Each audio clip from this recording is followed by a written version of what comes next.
mengambil kayu untuk membuat meja. Kayu disatukan dengan paku. Sebelum presentasi dibuka, mengucapkan salam terlebih dahulu. Assalamualaikum warahmatullahi wabarakatuh. Perkenalkan, nama saya Pak Ibdan Asodik. Saya absen 12 dari kelas 12 D itu dari kelompok video dan tim kreatif. Jadi saya akan menjelaskan sedikit tentang Banyumas.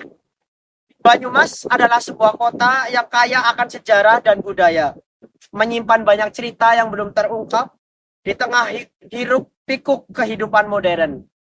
Berdiri kokoh dua saksi bisu adalah Masjid Nur Sulaiman dan alun-alun Banyumas.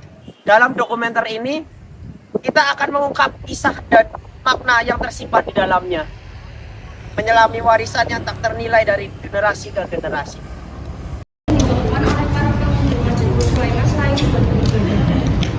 Apakah yang sering dilakukan oleh pengunjung selain untuk beribadah? Untuk apa saja?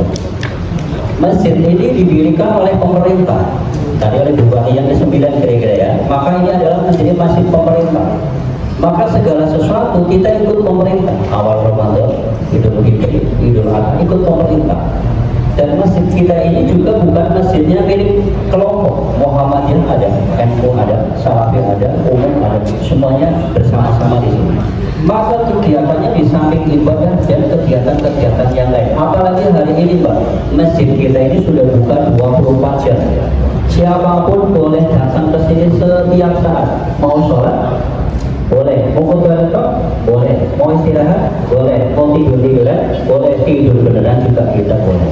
Di sana ada kasur, ada ruangan, ada ruang ibu menyusui. Di sini boleh. Untuk minum ada teh gratis, kopi gratis, bahkan di hari tertentu ada makan gratis. Boleh di sini. Ada wifi gratis, boleh di-scan. Dan ada pantauan CCTV 24 jam. Ada 30 kurang lebih CCTV, baik di serambi, di dalam, di luar, itu terpantau CCTV. Ini untuk memberikan rasa aman dan nyaman buat jemaah yang datang ke masjid kita.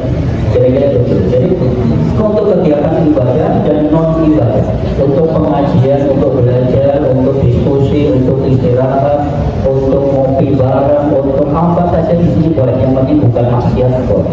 Kira-kira begitu. Tapi ada di dalam masjid yaitu gedung. Itu namanya artefak. Itu bagian-bagian terpenting. 1, beduk, 2, mimbar, berbentuk tandu, 3, maksuran. Paling tidak itu. Beduk itu melambangkan teknologi modern pada zaman itu. Coba bayangkan zaman waktu itu belum ada internet. Banyumas pada sekian ratus tahun yang lalu suaranya sangat hening. Sehingga ketika beduk itu dipukul, gaungnya sampai ke desa-desa jauh. Sehingga itu menjadi teknologi modern. Kalau sekarang sudah enggak sih, kecuali Jumatan. 2, mimbar berbentuk tandu. Itu mimbar yang atasnya kayak tandu, ada 3 anak tangga. Kalau naik kemudian duduk di sana seperti singgasana raja. Terbuat dari kayu jati juga. Dan yang terakhir di sebelah mimbar itu ada maksuran. Maksuran itu adalah tempat istimewa, tempat privasi, tempat khusus terjaga, tertinggi ketika mau ke masjid, ketika mau sholat. Karena masjid atas jasa kalian juga menjadikan masjid ini disebut sebagai living monument. Tahu living monument? Ini monumen. Meskipun ini masjid, oleh pemerintah ini sudah dimasukkan kategori monumen, tapi monumen hidup, living monument. Kenapa? Ketika negara menemukan masjid kita ini masih ada orang yang beribadah, masih ada orang di masjid, maka disebut living monument. Beda Candi Prambanan, beda Candi Borobudur, ketika ditemukan itu statusnya adalah dead monument, pemiliknya sudah tidak ada, sehingga statusnya dead monument. Maka bersyukur, berterima kasih kepada teman-teman juga yang mudah-mudahan merupakan bagian sejarah yang bisa memakmurkan masjid kita ini, dan mudah-mudahan kehadiran kalian menjadi saksi di akhirat. Mudah-mudahan kalian adalah orang-orang yang baik. Alun-alun Banyumas, sebuah ruang terbuka hijau yang telah menjadi pusat kehidupan sosial dan budaya masyarakat sejak zaman kolonial. Alun-alun ini tidak hanya berfungsi sebagai tempat berkumpul, tetapi juga memiliki makna historis yang dalam, sebagai tempat penyelenggaraan berbagai upacara dan peristiwa penting. Dalam sejarahnya, alun-alun ini menjadi saksi dari berbagai perubahan yang terjadi di Banyumas. Pada masa penjajahan Belanda, alun-alun sering digunakan untuk upacara resmi dan parade militer. Pohon beringin besar yang terletak di tengah alun-alun ini dipercaya sebagai simbol kekuatan dan keabadian, menjaga keseimbangan antara dunia manusia dan dunia spiritual.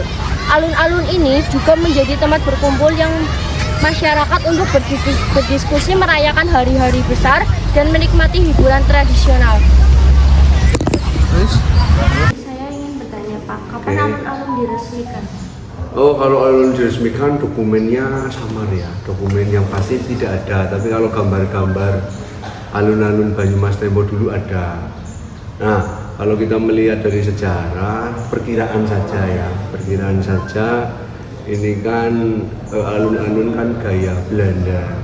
Jadi kalau saya bisa menyimpulkan perkiraan dibangunnya alun-alun itu satu periode, satu zaman dengan dibangunnya Karsidenan, alun-alun dan kantor kabupaten ini sekitar tahun 1880-an, sekitar ya periode itu. Tapi kalau dokumen yang resmi saya belum lihat. Nah, kalau pembangunan rumah sakit Banyumas ada dokumennya, ada tanggalnya, ada clipping di sana dari surat kabar Belanda ada gitu. Terus apa yang membedakan dengan alun-alun lain, Pak? Alun-alun Banyumas itu ciri khasnya? Ciri khas alun-alun Banyumas hampir sama dengan pola alun-alun atau pusat pemerintahan kabupaten di Pulau Jawa ya. Jadi di situ alun-alunnya pasti di depan pusat pemerintahan kantor bupati. Kemudian di sebelah kanan dari kantor bupati, depannya alun-alun, sebelah kanannya biasanya Masjid Agung, sebelah kirinya penjara. Nah, kalau di sini yang menarik dibanding alun-alun kabupaten di wilayah eks Karsidenan Banyumas, alun-alun Banyumas ini yang paling luas. Karena dulu Belanda itu merancang kota Banyumas ini sebagai kota yang terbesar di eks Karsidenan Banyumas ya, meliputi Cilacap, Purbalingga, kemudian Banjarnegara. Alun-alun Banyumas dibanding Purwokerto jauh lebih besar, dibanding Purbalingga jauh lebih luas sini. Jadi itu ciri utamanya dari luas alun-alunnya ya, yang lebih luas dibanding alun-alun kabupaten sekitar maupun Purwokerto. Terus kira-kira luasnya berapa ya, Pak? Bukan kira-kira, tapi saya ada datanya karena ini kan milik asetnya Pemda, sudah tercatat di aset kecamatan sebagai pengguna barang. Itu luasnya 27.800 meter persegi ya, luas. Terus untuk tahun berapa pesawat tersebut dirakit, Pak? Oh, ada pesawat, di alun-alun itu ada pesawat. Secara histori tidak ada histori sejarah tentang pesawat, karena di sini kan tidak ada angkatan udara, tidak ada pangkalan skadron dan lain-lain ya. Nah, tapi ada putra asli Banyumas, Bapak Marsikal Hadi Cahyanto, yang dulu itu pada tahun 2017 sebagai Kepala Staf Angkatan Udara. Beliau putra asli Desa Pekunden, Kecamatan Banyumas. Kemudian ada kegiatan bakti TNI Angkatan Udara di sini, dan informasi yang saya dapat dari camat sebelum saya yang tertugas saat itu, bahwa beliau ingin memberikan kenang-kenangan untuk masyarakat Banyumas, karena Banyumas kan tanah kelahiran leluhurnya begitu. Jadi diberilah pesawatnya pesawat termasuk langka juga di Indonesia, itu miliknya aset Angkatan Udara, dihibahkan kepada pemerintah daerah Kabupaten Banyumas. Bukan hanya pesawat, tapi juga panser. Orang sini bilangnya tank, padahal yang betul panser. Informasi yang saya dapat itu Panzer Anoa buatan PT Pindad Bandung itu. Terus apa saja kegiatan yang sering dilakukan alun-alun Banyumas, Pak, selain Ya, kuliner? ya.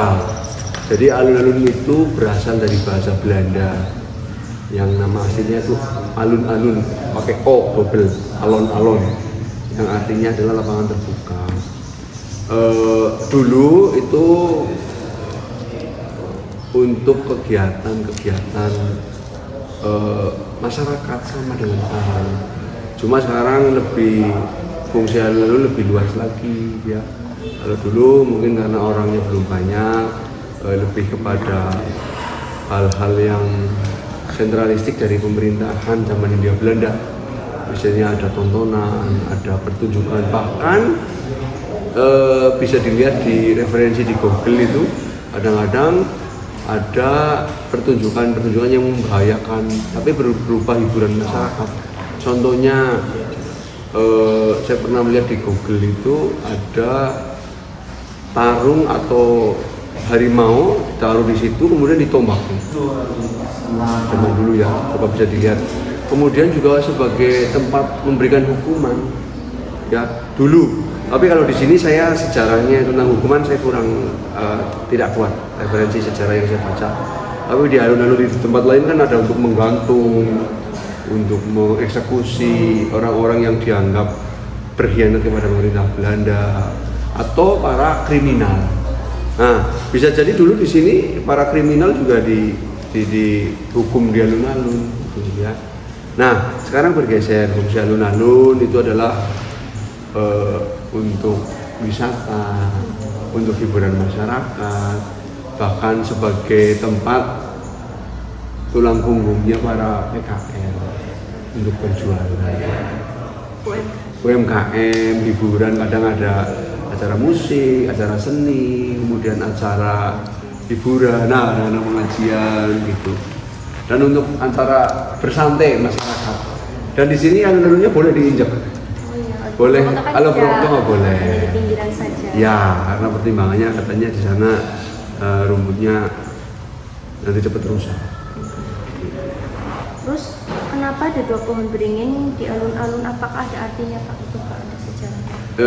Sejarah yang pasti saya kurang paham, tapi orang menamakan itu beringin kurung atau beringin yang di tengah gitu ya. Kalau yang pasti itu kan biasanya di pojok. Tapi kalau yang di tengah 2 ya. Tapi kalau sekarang kan saya lebih ke ini saja. Kalau yang secara sejarah mungkin saya kurang kuat ya, yang beringin 2 itu kenapa ada. Tapi secara logika ya itu agar lebih rindang.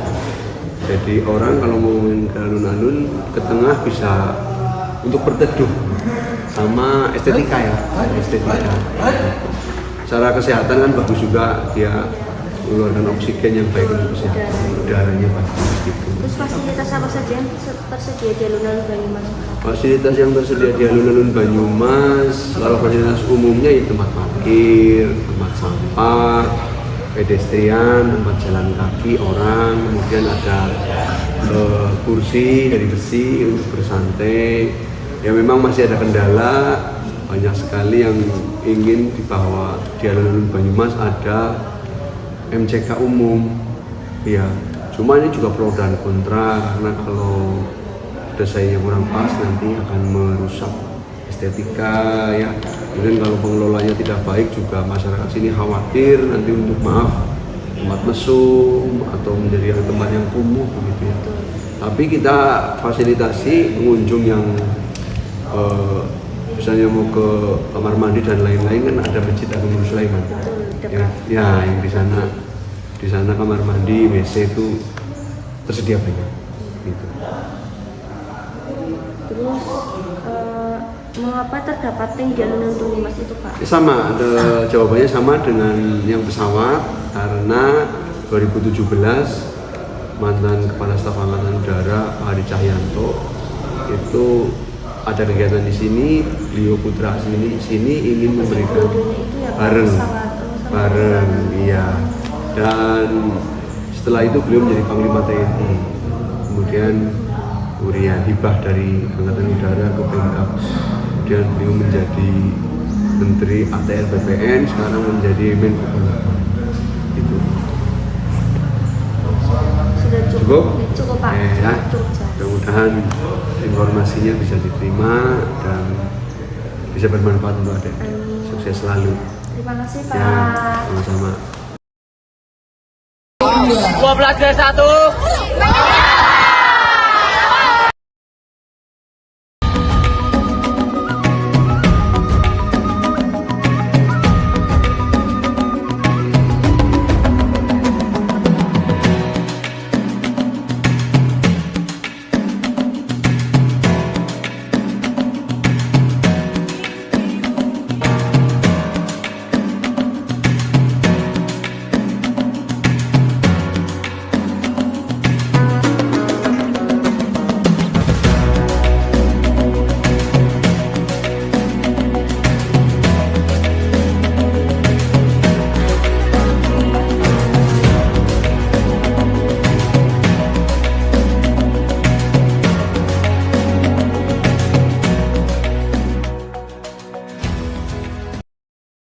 Dapat kawan baru nah. Woi, lagi santai kawan. Pakai. Musim. Ela dunia kawan santai. Pakai. Kawan. Kawan. Well. Woi, santai. Karena ini siapa? Jemput besar. Woi, santai kawan.